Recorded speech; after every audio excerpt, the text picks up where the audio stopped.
Yes, Roma wines taste better because only Roma selects from the world's greatest wine reserves for your pleasure. And now, Roma Wines, R-O-M-A. Roma Wines present Suspense.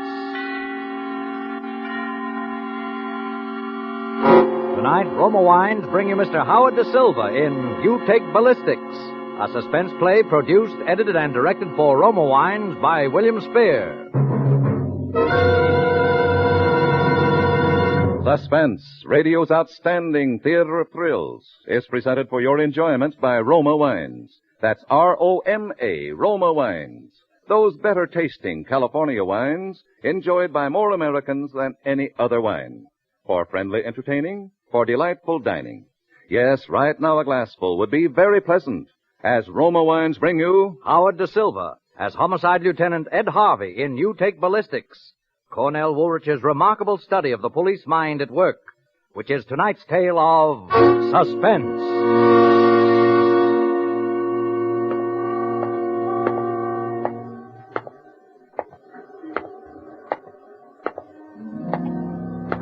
By this time, it was night, pretty late. I walked down toward the apartment on the opposite side of the street like I had a dozen times before that day. This time, I had to count the doorways. I knew Cass was on the 10th one down from the corner. I knew he was there, but I knew I'd never see him. It was too dark. Cass was a lot too smart. Hi, Lieutenant. He made any moves yet? Not a move. How about the back way? No. Peters is covering that. He'd leave us know. Anyway, you know he's still up there. Every little while you can see his shadow against the shade. There, see? Huh? Hey, look, You got a match? oh, sure, here. Hey, Lieutenant, did you get any orders, or do we just stick around? Myself, I think he's settling down for the night. No. Mm-mm. This isn't getting us any place. I'm going to make the pinch. Now. Come on up with me, see what we got. Sure. Oh, boy, that's good to stretch. My gams were killing me. Yeah, I know. I done plenty of stakeouts myself. Anyway, it was warm tonight. That's a help. Yeah, that's always a help. Hey, you know what I think, Lieutenant? What? I think that guy's waiting for something. Or someone. Like who? Us. He's wise, huh? Smart, pretty smart. I don't like it. Yes, sir, gents. Coleman, Clarence Coleman, take us up. Yes, sir. I need a shave. Huh? Nah, you don't look bad. How long has he been living here? You, how long has Coleman been living here? Oh, Mr. Coleman? 2 or 3 years.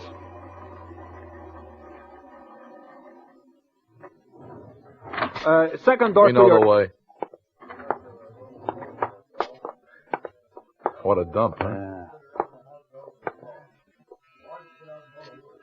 Hey, No. Lieutenant, No. you think No gun.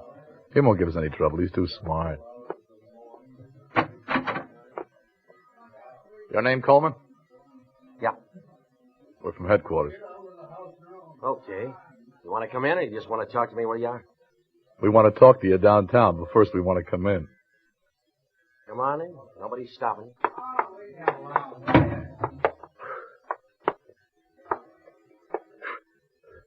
Look around, Cat. Yeah.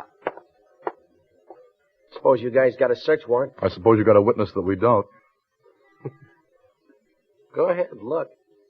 I just want you to know I'm not dumb, that's all. Sure, I know. You're smart. I was doing a crossword puzzle. You don't mind, do you?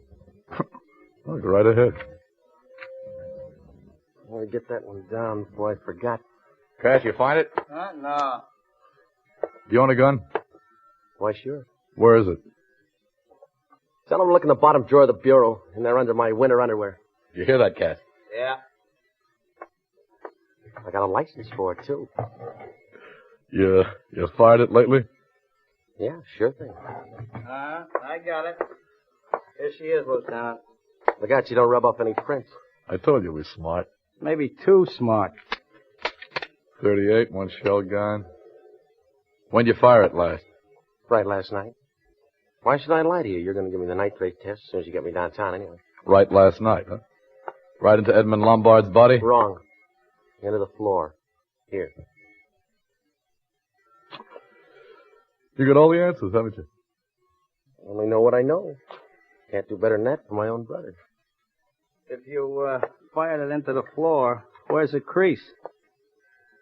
See that little scatter rug? Uh-huh. Just kick it aside. See it? I can do better than a crease. If you dig in with your penknife, you can probably get the slug. Well, let's have a look. Hey, what are you doing that for, Cass? This guy just making a chump out of you. Maybe, but we better have the slug just the same, Lieutenant. All right. You, take your hands out of your pockets and get your favorite hat and start moving toward the door. You're coming with us. There we are. Okay by me. You get it? Yeah, it's a 38, all right. Am I under arrest? Well, if you got to have a name for it, no. Not yet. You're just a guest of the department for the rest of the night. You get the works, I suppose. Cass, take him down the stairs, will you? I want to talk to this kid on the elevator for a minute. All right. Hey, wait a second. You got any more of that gum? Yeah, here. Sure, Lieutenant. There you are. Come on, you. All right. Come on.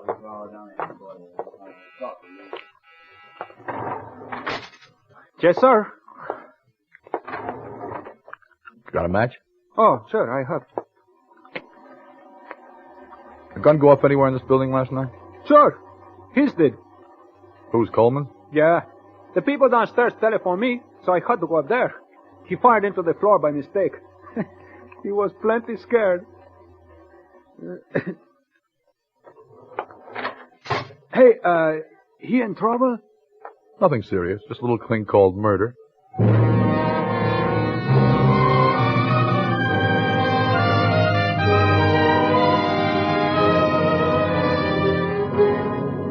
For suspense, Roma Wines are bringing you Howard Da Silva in You Take Ballistics.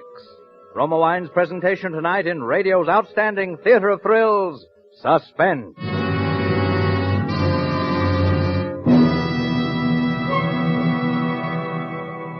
Between the acts of suspense, this is Truman Bradley for Roma Wines. Next time you buy wine, remember this. For entertaining, for everyday pleasure, more Americans enjoy Roma than any other wine. That's because Roma wine tastes better, yet costs so little. Yes, in Roma wine you enjoy an important difference, an extra goodness in fuller bouquet, richer body, and better taste. To bring you this difference, this better taste, Roma starts with California's choicest grapes. Then Roma master vintners, with America's finest winemaking resources, guide this grape treasure unhurriedly to tempting taste perfection. Later, along with Roma wines of years before, these choice cuvées await selection from the world's greatest reserves of fine wines for your pleasure. Tomorrow, enjoy the better taste of Roma California wines. Whether you prefer sherry or port, muscatel or tokay, insist on Roma wines, your best buy in good taste. Remember, R-O-M-A, Roma, the greatest name in wine. And now Roma Wines bring back to our Hollywood soundstage Howard Da Silva as Homicide Lieutenant Ed Harvey in You Take Ballistics, a tale well calculated to keep you in suspense.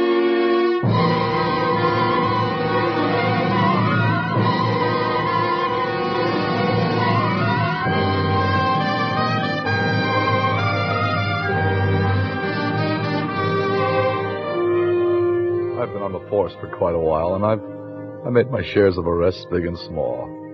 Little punks and chiselers and big-time racket men and crazy, wild-eyed killers. I never made a pinch that looked better and that I liked less than this Coleman. We had everything. We had to make the pinch. And I knew it was going to turn sour the minute I walked into that apartment. And a sour murder rap is something, well, I personally don't care for. We didn't take him downtown. We took him over to a little precinct house up on the west side. And we didn't book him. We just tossed him in the back room and let him wait. Leffinger, my boss, got there about 10 minutes later. Did you bring him in? Yes, sir, he's in back. Here's his gun. He claims it went off into the floor last night by mistake. Oh, beat us to the paraffin test, huh? Well, he could have framed it that way after he killed Lombard. Yeah, he could have. Here's a slug, Captain. 38. Yeah. Turn the stuff over to ballistics. Yes, sir. Hey, Cass. Huh? Give me a light, will you? Sure. Okay. Yeah. Any report on the one they dug out of Lombard? Probably on its way now. Who are these two guys? The night elevator man that took him up to Lombard's apartment and the night counter man at the lunchroom about a half a block away. They recognize him? Positive. Well, let's go to work. Sergeant. Yes, sir? We'll want to spring these witnesses on them. One buzz, send in the elevator man. 2 buzzes the other guy. Okay, Captain. You think you'll sweat? You? No. Hi, Coleman. Sit over there. Sure. Put the light on him, O'Farrell. Yes, sir. All right, Coleman. Suppose you tell us what you did last night. Beginning when? Beginning when you left your apartment. Well, I went out about 9 o'clock. Walked over to 23rd and 7th. There's a cigar store there. I made a phone call. Who to? Edmund Lombard. Oh, so you did contact Lombard? Sure. Did I say different? Go ahead. You know Lombard's racket? You tell us. Collected bets on the nags. Only the long shots he wouldn't turn in. They never came in anyway, so who knows the difference? Only this one time, I get a tip on one that comes in. 20 to 1. Lombard can't cover. He lambs. I just catch up with him last night. On the phone, I tell him I want my dough. I tell him to meet me in an hour. Did he meet you? I didn't give him a chance. I went up to his place. You went up to his place? Sure. No percentage for me to lie. I know you got me placed up there. So you went up to his place? Yeah. He was already packing. Getting ready to lamb again. He kind of laughed and said, "You can't blame a guy for trying." I said, "I want my $2,000. Okay," he said. "You win." He asked me for a receipt so I can't come at him again. Fair enough. So I write one out for him in the hotel stationery. Well, wind it up. Let's see how good you can make it. That's all. So he begins unpacking. He figures he might just as well stay where he is now. Then I leave. So that's how it was. Sure you didn't leave out anything? No. Why'd you leave out about killing him? Because it belongs out, because I didn't. You didn't have a gun on you when you went up there. Oh, yeah. Sure I did. Why'd you take a gun if you didn't plan to shoot him? So he wouldn't pull one on me. You think a guy like Eddie Lombard's going to cough up $2,000 just like that? Don't lie to us. When we bring you in here, we want the truth. You shot him first and collected your dough afterwards. No. And then you wrote out your receipt to a dead man. No. That's how it happened, isn't it? No. Answer me, No. isn't it? No. No.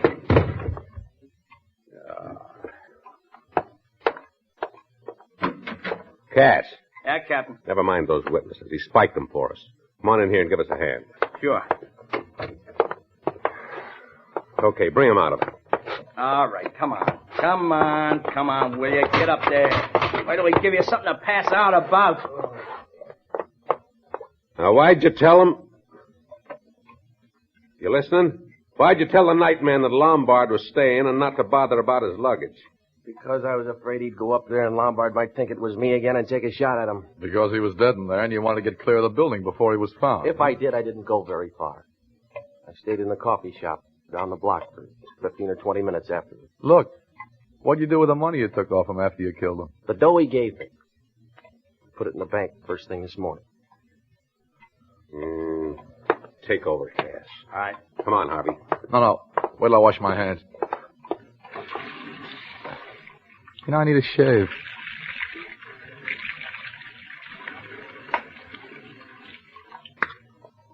All right. Come on. See you later, Cass. Yeah, Lieutenant. All right, Coleman, come on now. Why don't you... You know, if I'd hang around there much longer, I'd be liable to hurt him. You see what I mean? Yeah. How come nobody heard the shot? People next door were out and down below they were asleep. You know, I don't like it. You notice how he beats us to the punch every time. We got witnesses for everything except the killing. Which all adds up that we got nothing but circumstantial. Wouldn't stand up in court 5 minutes. Yeah. Well, maybe ballistics will tie it up for us. Yeah, maybe. What's the matter? Don't you believe in ballistics? Sure, but you heard the guy. He's got every other angle covered. Not going to slip up on anything as obvious as ballistics. Don't you think he's guilty? I think he's guilty.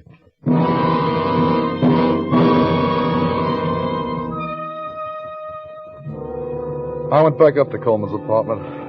I hate this part of any job. There's always the off chance that it may turn up something, so it has to be done. But 9 times out of 10, it doesn't get you a thing. Didn't this time either. It's a lot of junk. In the living room, items, crossword puzzle he'd been working on, the pencil stub, the butt of the cigarette he'd been smoking, and the package it came out of. The bathroom, items, usual assorted stuff in the medicine cabinet, and 15 rusty razor blades under the bathtub. Kitchen, items, 3 empty beer bottles and some very lively cockroaches of assorted sizes. The bedroom, items, a bureau full of linen and 3 suits in the closet. One of them was the gray number he'd been wearing the night he called on Lombard.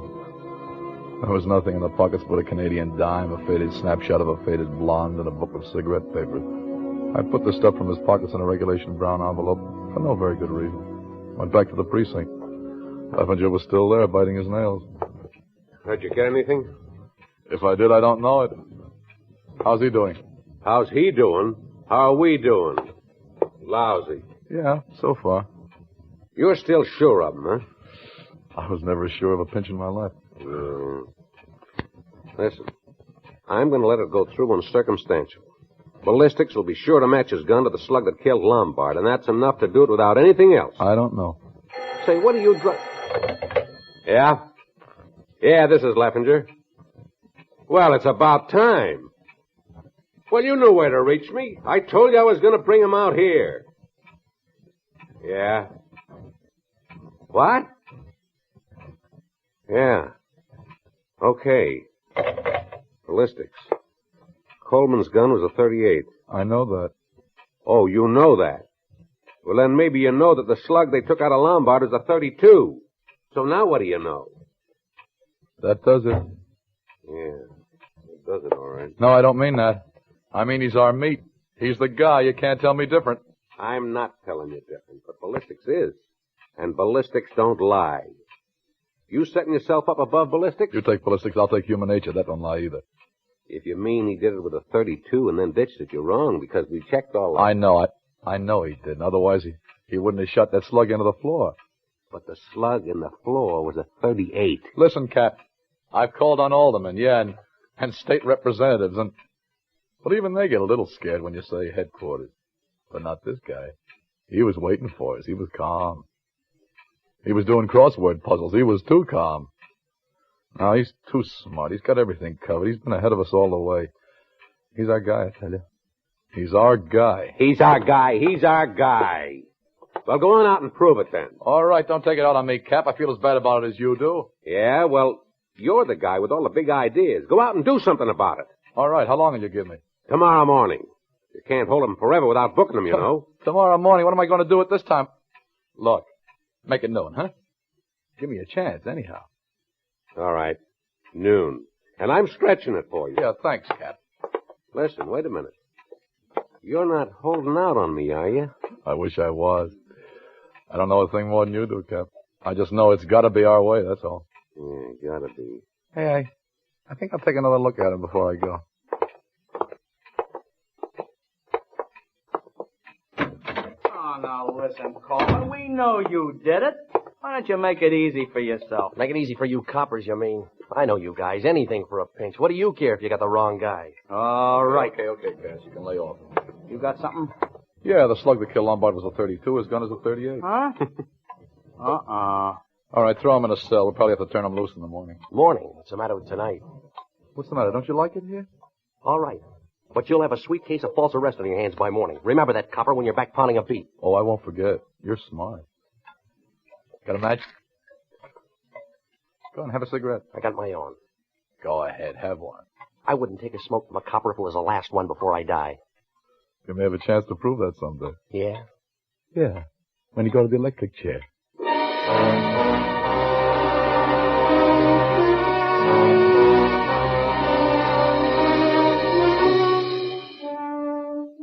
Well, that sounded good, but I wasn't too sure. You know, they say every criminal makes at least one mistake. Well, I wasn't too sure of that either. All I was sure of was that he'd done it, so there had to be some way to prove it. But first, I went back to his apartment. I went over the joint with a fine-tooth comb. Nothing. Then I thought of that suit in the closet. I got it out. I went over it inch by inch. Turned the pockets inside out. And right there was where I found something that gave me an idea, or rather it was what I didn't find that I should have. I went out to Coleman's kitchen, I made a pot of black coffee, and I sat down to think. And the more I thought, the better I liked it. It might not mean a thing, it might not even be possible, but it was all I had, So the next stop was headquarters in the pistol range in the basement. By the time I got through, it was daylight. At 6:45, I was waiting outside that cigar store at 23rd and 7th where Coleman had made his phone call to Lombard. It was run by a little guy named Truhoff. We questioned him before, but this was different. The story wasn't open yet, but finally, after what seemed at least an hour and a half, I saw him. I saw Truhoff come puffing down the street. Well, Lieutenant, you're the real early bird, huh? You're late. Late, he says. What time you want a cigar store should open? The middle of the night. Come on, let's go inside. I want to ask you a couple of things. More questions. Didn't you ask me already everything but my grandmother's middle name? Yeah, I forgot that. That's why I came back. All right. So now what? About this Coleman. When he was in here... Sure. He telephoned from the booth back there. How can I hear what he says from way up here? I don't care about that now. He used to buy smokes from you, though, you said. That's right. Every day almost. Any particular brand? Sure. Always the same for 2 years. These, here. Always machine-made cigarette? Always? Why not? What did he buy from you the night he was in here phoning? The same. Why not? You're sure he didn't buy these? Wait. Yes. If I didn't see them in your hand, I would never remember. Cigarette papers. For change, he said. To cut down expenses, he said. It was the first time he ever bought them. Did he buy any loose tobacco to go with them? Let me see. Why, I don't think. He didn't ask me, so I figured he's got some already. Okay. You can give me some now. Oh, sure thing. Hey, give me some matches, will you? Sure. Help yourself. Say, what is it all of a sudden with you, Lieutenant? You look like you just swallowed the cat that ate the canary. You're all right, Pop. And I'm going to fix you up. Yeah? Yep. To be a witness at a nice big murder trial. Free.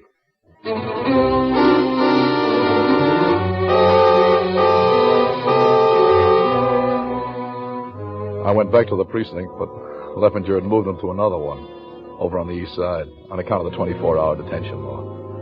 That took more time to locate him, but that was one thing I had plenty of now. I was either in with what I had, or I was out. And suddenly I felt tired. I felt tired as an old dog.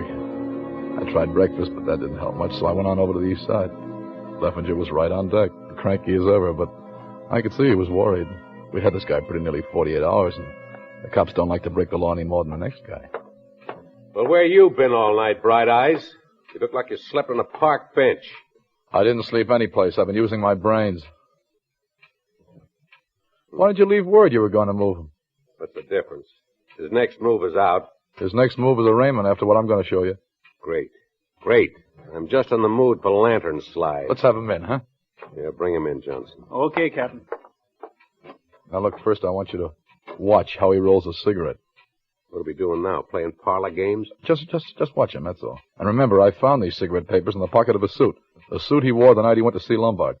Oh, I suppose he gassed him to death with cheap tobacco. There he is, Captain. Oh, the Rover boys. You guys woke me up just to move me to another hideout. Why don't you get wise to yourselves? You know you're going to have to book me or turn me loose sooner or later. All right. Forget it. We're turning you loose. All we want you to do is to sign a waiver that nothing happened to you in here. Nuts, I signed nothing. Hey, take it easy, will you? We got the guy that did it. Yeah? Yeah. Got nothing to worry about. We just don't want any suits for false arrest, that's all. Yeah, well, you took the words right out of my mouth, Copper, because my first stop after here is a lawyer. Now, wait a minute. Let's talk this over. Smoke? Nah, not one of them things. Well, you smoke these, don't you? Yeah, sure. Here's some tobacco. Go ahead, roll one. Thanks. That's not the way. I'm a little out of practice. A little out of practice, he says. Don't look to me like he'd ever roll one before in his life. Does it to you, Cap? All right, so send me to the chair for that. Just the same, he bought these cigarette papers the night he went to see Lombard at the cigar store where he phoned, where he bought all his smokes. First time in 2 years he ever bought any. And no tobacco to go with them. And not a shred of loose tobacco in any of his pockets. Now, why do you suppose he bought those cigarette papers that night, huh? You're telling it. I'm listening. Are you listening, Coleman? You're talking in your sleep. I'll tell you why he bought them. Better than that, I'll show you why. Let me have your gun a minute, will you, Cap? Yeah, sure. That's 38, right? Yeah. Same caliber as Coleman's gun? Right. All right. Now, here's a 32 caliber bullet. The same caliber as the slug that killed Lombard. Do you want to see it? I know a 32 when I see it. All right. Now, we take the 38 bullets out of your gun. Now we take this 32 bullet and about 3 of these cigarette papers. We double them over. We wrap them around the bullet. See? See how snug the 32 fits in your 38 gun now? Well, I'll be a monk. Now watch. Now watch how a 38 gun will fire a 32 bullet. I'll put it in the baseboard over there. That's ballistics, Cap. How do you like it? Ballistics. Ballistics? You take ballistics, I'll take human nature every time.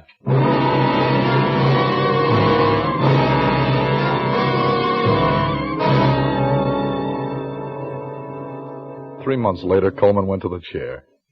Whether he took a cigarette from a copper or not before he died, I don't know. And I don't care.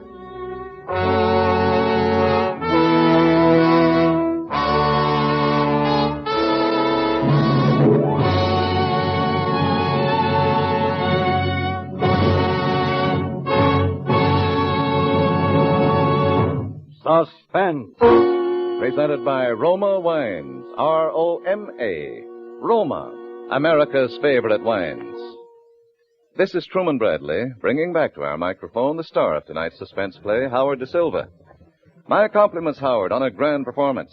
Say, tell me, how did you like being on the side of Law and Order for a change? On the screen, I've seen you as a pretty tough character. Truman, I much prefer to be law-abiding. It makes me more popular with my friends. Well, here's something, Howard, that will make you even more popular with your guests. A gift basket of Roma wines. From Roma, your host of the evening. My thanks to Roma, Truman. This is my idea of real hospitality. That's what your friends will say, Howard, when you treat them to the golden amber, fragrant Roma California sherry in your gift basket. For Roma sherry, with its tempting nut-like taste, is the perfect first call for dinner, and served with nuts, fruit, cake, or any tasty snack. Roma sherry is a truly delightful wine for entertaining any time. Right, Truman. Roma sherry is certainly a versatile wine. Versatile is the word for Roma sherry, Howard, and extra good, too. For Roma sherry, like all Roma wines, gives you an important difference, an extra goodness in fuller bouquet, richer body, and better taste. And the best proof I can give you that Roma wines taste better is the fact that more Americans enjoy Roma than any other wine. Well, that's proof enough for me, Truman. And now who's on Suspense next week? Well, Howard, it's Claude Rains. My favorite actor. Yes, Claude Rains in a very unusual suspense story. Mr. Rains will be entirely alone, no other member of the cast. A real solo performance. The story will be a famous English study in terror, The Waxwork. And you'll want to hear what it feels like to spend the night in a museum haunted by the spirits of famous murderers of the past. That I've got to listen to. Thank you and good night. Howard Da Silva appeared through the courtesy of Paramount Pictures and is currently being seen in their production Blaze of Noon. Tonight's suspense play was written by Robert Richards from the story by Cornell Woolrich. Next Thursday, same time, you will hear Mr. Claude Rains as star of Suspense. Produced and directed by William Spear for the Roma Wine Company of Fresno, California.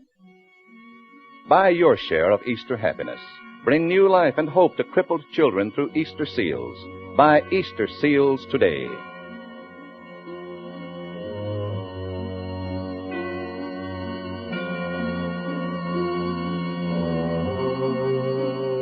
This is CBS, the Columbia Broadcasting System.